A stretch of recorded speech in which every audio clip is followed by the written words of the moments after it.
নমস্কাৰ সন্ধিয়াৰ সংবাদ লৈ ষ্টুডিঅ'ত মই কষ্টৰিমা আজি বিশ্ব গড় দিৱস এই উপলক্ষে কাজিৰঙা ৰাষ্ট্ৰীয় উদ্যান আৰু ব্যাঘ্ৰ সংৰক্ষিত বনাঞ্চলৰ উদ্যোগত বোকাখাটত বিশেষ পদক্ষেপ গ্ৰহণ কৰিছে বোকাখাটৰ লগতে কলিয়াবৰ আৰু বিশ্বনাথতো পুৱাই উলিওৱা হৈছিল সজাগতা ৰেলী আৰু বিয়লি কহৰাত কেন্দ্ৰীয়ভাৱে আয়োজন কৰা হৈছে সজাগতা সভা আনফালে চেনিজাল চাহ বাগিচা মজদুৰ সংঘ আৰু যুৱ সংঘৰ যৌথ উদ্যোগৰ তৃতীয় বাৰ্ষিক কৰম পৰব উদযাপন আৰু বিশ্বনাথৰ কমাৰজানত কিশোৰীৰ ৰহস্যজনক মৃত্যু চিপ লৈ থকা অৱস্থাত উদ্ধাৰ 15 বছৰীয়া এগৰাকী কিশোৰী নিশা ঘৰত পিতৃ মাতৃ নথকাৰ সময়তে সংঘটিত হৈছে এই ভয়াৱহ ঘটনাটি আমাক সন্দেহ জাগিছে ছোৱালীজনীক দেখাত যে সুইসাইড যদি নিজে হোৱা হলে তেনেকে নহয় এটো কৰা গৈছে নিচিনা অলপ সন্দেহ জাগিছে আমাৰ কাৰ্বৰ ওপৰত সন্দেহ কৰে নেকি তেনেকেতো আৰু আমি কৰিব নোৱাৰো যদি হয় পিছৰ তাৰিখত আমি ওলাব বিচাৰো আৰু চেষ্টা কৰিম মানে যদি হৈছে তেনেকে তেতিয়ালে আমি চেষ্টা কৰিম যে যদি কোনোবা ইয়াত জড়িত হৈ আছে তেতিয়ালে আমিও চেষ্টা কৰিম ৰাইজে গাঁৱৰ মানুহ সবে চেষ্টা কৰিব আমাৰ বিশ্বনাথ চাৰিআলি আৰক্ষী বিষয়াও চেষ্টা কৰিম বুলি কৈছে আমাক এই দেখিলো যে এই গাঁৱৰ মানুহ মানে মোক ফোন কৰিলে সূৰ্য তাতিয়ে মোক ফোন কৰাত মই জানিব পাৰো যে ইয়াত এজনী ছোৱালী সুইসাইড হৈ গছগুৰি লাগি আছে আহি পেলাই চালো 8টা মান বজা হয় কথাটো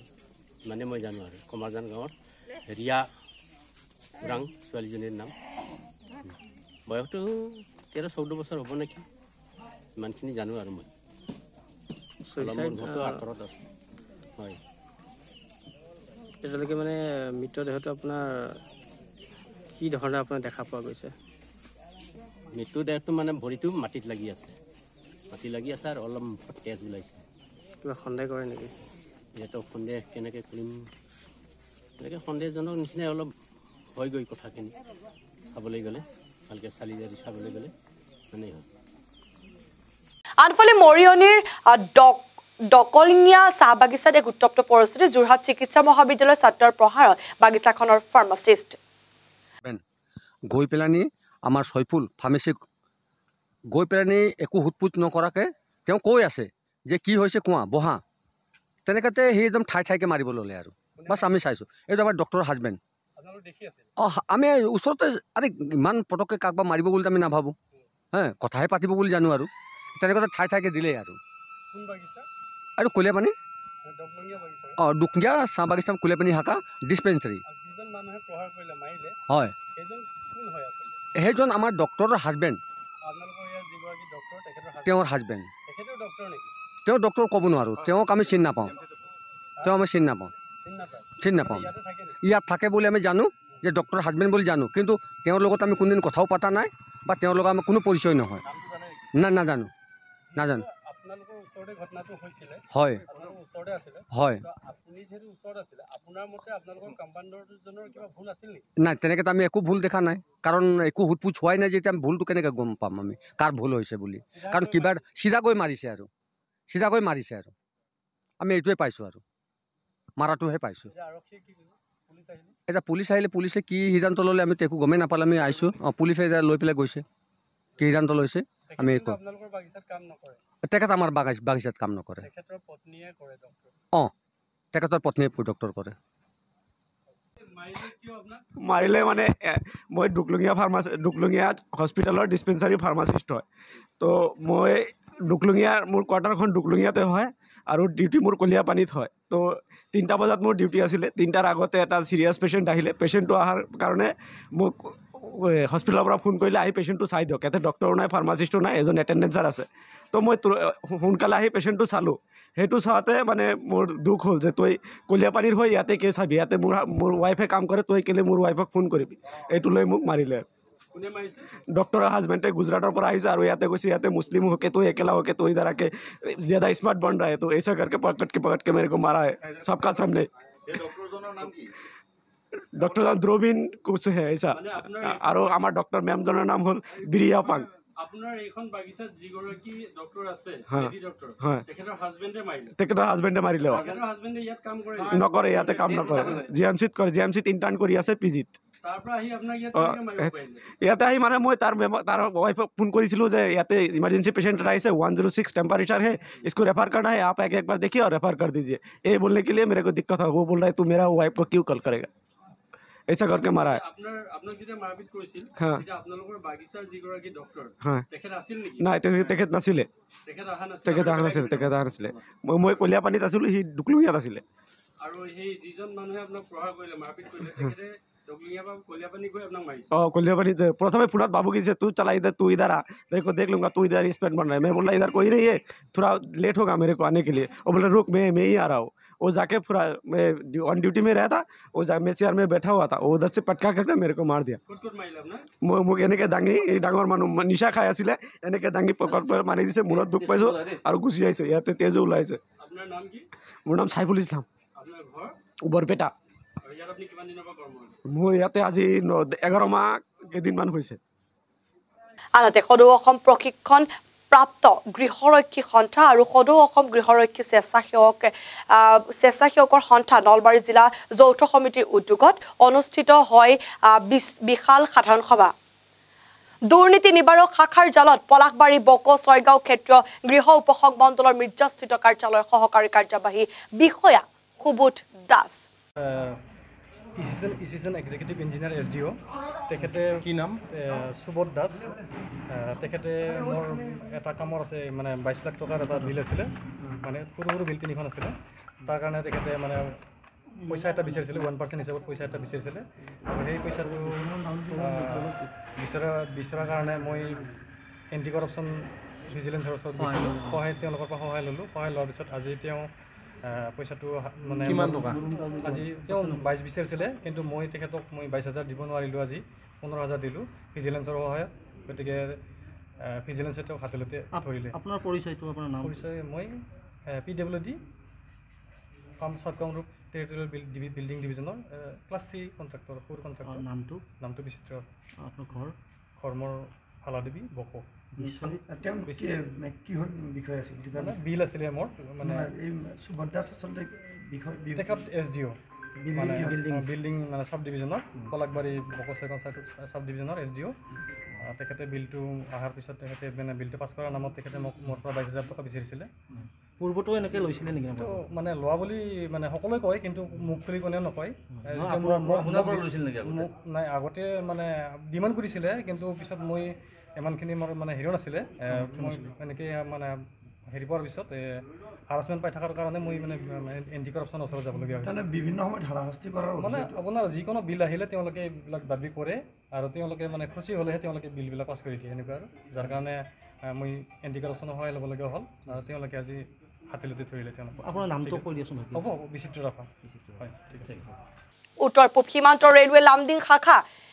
এমপ্লয়িজ ইউনিয়নৰ প্ৰায় 2 শতাধিক কৰ্মীয়ে OPS সংকল্প যাত্ৰা যোগেদি NPS আৰু UPSৰ বিৰোধিতা কৰে লগতে সমগ্ৰ লামডিঙত এক দীঘলীয়া বাইক ৰেলীৰে সমদল উলিয়ায় যোৱা 20 তাৰিখৰ পৰা আমি লিডুৰ পৰা কাটিহাৰ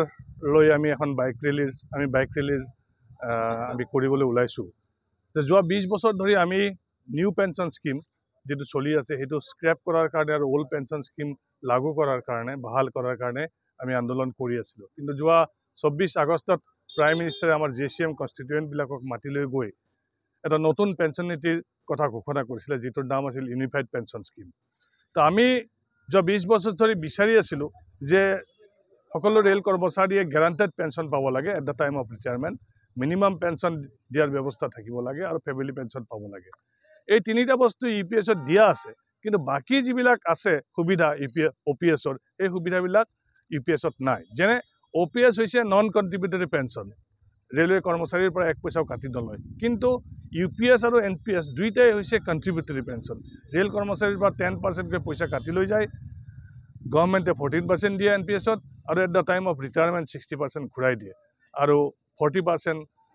কোনোবা বন্দত লগাই বা কোনোবা কোম্পানীত লগাই তাৰ পৰা যদি লাভ হয় তেনেহ'লে ৰেলৱে কৰ্মচাৰী পেনশ্যন পাব গতিকে গ্যাৰাণ্টি বুলি কোনো বস্তু নাছিলে ৰেলৱে কৰ্মচাৰী ৰিটায়াৰ হোৱাৰ পিছত তেওঁলোকৰ অৱস্থা কি হয় সেইটো আমি জানো গতিকে আমি গ্যাৰাণ্টেড পেনশ্যনটো পাইছোঁ সেইটোৰ কাৰণে আমি চৰকাৰক ধন্যবাদ দিছোঁ। আমি মিনিমাম পেঞ্চন আৰু ফেমিলি পেঞ্চন পাইছোঁ, সেইটোৰ কাৰণে চৰকাৰক ধন্যবাদ দিছোঁ। কিন্তু মেইন কথা যে বছৰ বছৰ ধৰি যিটো 10% ৰেলৱে কৰ্মচাৰীৰ পৰা কাটি থকা এইটো হিউজ এমাউণ্ট হয়, তাৰ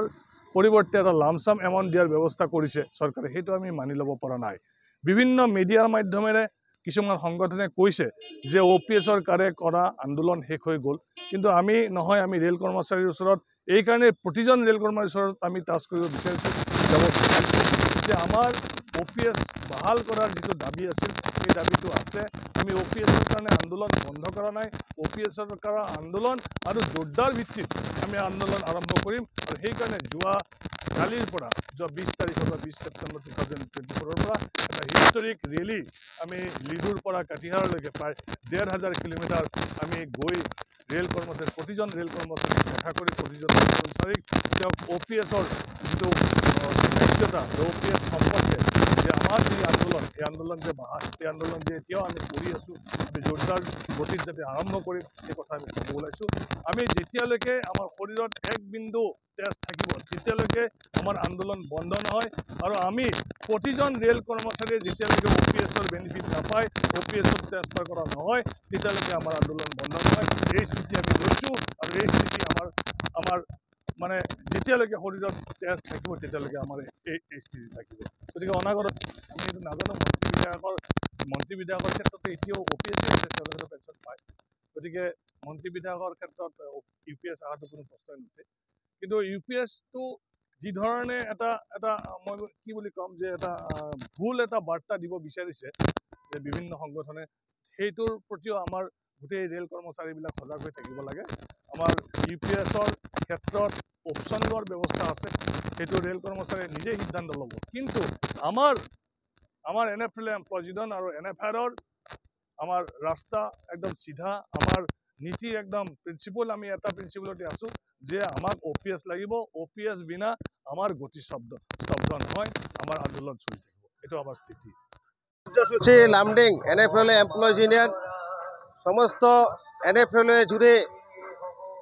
OPS সংকল্প যাত্রা শুরু করেছে। এই সংকল্প যাত্রা মোটামুটি আমরা বলতে গেলে 1200 কিলোমিটার যাওয়া হবে।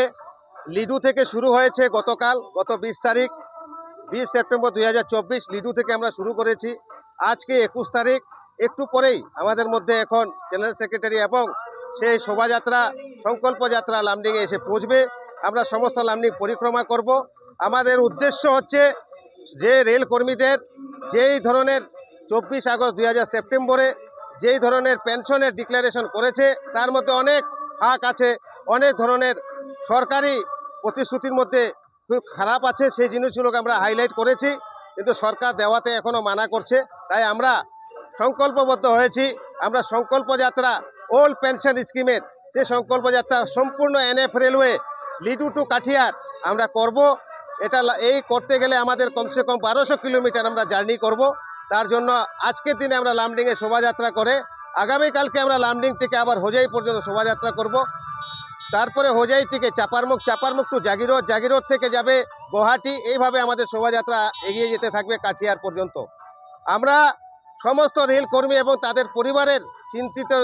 চিন্তিত যে হারে সরকার আমাদের থেকে 10% টাকা কেটে নিচ্ছে বেতন থেকে, সেই টাকার যদি একটা স্বাভাবিক মূল্য দেওয়া হয় তাহলে হয় কমসে কম 15 লাখ টাকা, কিন্তু পেনশন ডিক্লেয়ার করেছে সেই 15 লাখ টাকা সরকার নিজের পকেটে রাখার ব্যবস্থা করেছে। আমরা চাই সরকার সেই 15 লাখ টাকা প্রতি কর্মচারীর কাছে ঘুরিয়ে দেখ, সেটা ওদের প্রাপ্য ধন, সেটা ওটা জমানো ধন, সে